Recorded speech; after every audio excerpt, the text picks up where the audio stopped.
I told myself it must have been an illusion. As I continued cleaning the glass, I noticed my breath was still fogged on the surface, and that was when I realized everything that had just happened was real. Suddenly, I remember the first day I moved here, when all the neighbors wore cheerful smiles, except for Jaime. We shouldn't be here. To prove whether I was dreaming or not, I grabbed plastic wrap and tightly wrapped it around my head, layer by layer.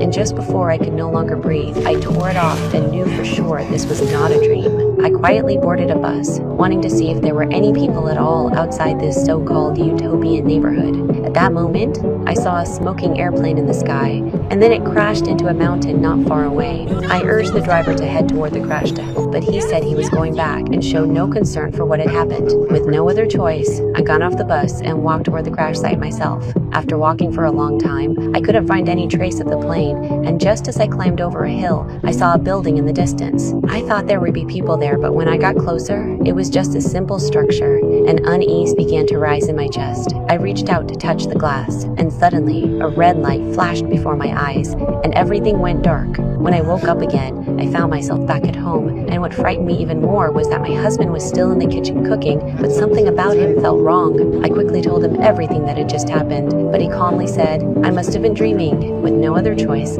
I collapsed into his arms, seeking comfort. The next day, I received a phone call from Jaime.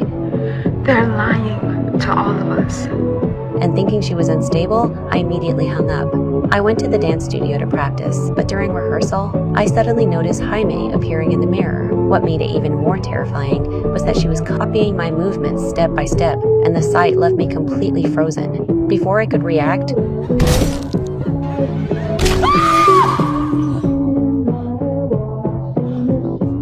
I turned around and saw something that made my blood run cold.